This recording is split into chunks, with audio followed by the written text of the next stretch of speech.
Recording by SS Music.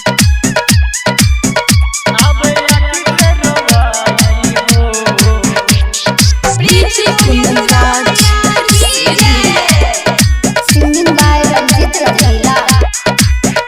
कोरी कैसे विदाई हो आबे आँख से रवाई हो। कोरी कैसे विदाई हो आबे आँख से रवाई हो।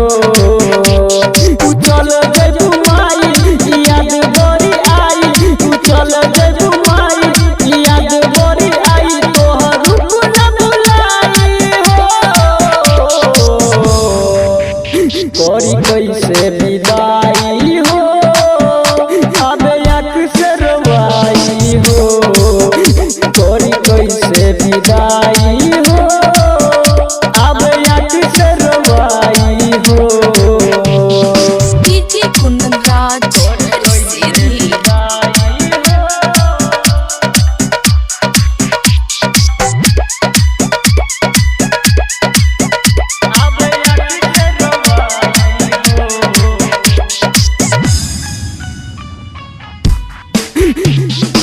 नौ दिन रहलू गाँव में हमारा सबे कोई से बटाई हो। तू चल जइबू छोरी के माई याद तोहर रह जाई हो। ए माई 9 दिन रहलू गाँव में हमारा सबे कोई से बटाई हो।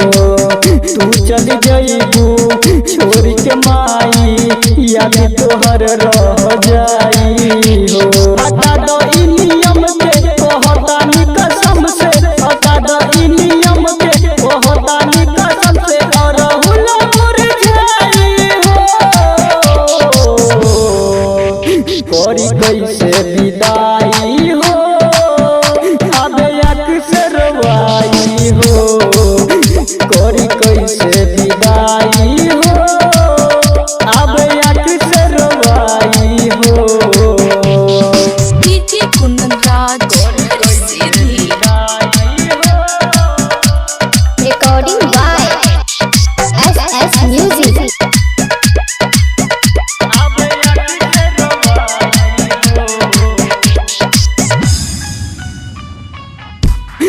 ए माई रंजित रंगीला सुधीर को है डोली में तोहके बोलैनी हो।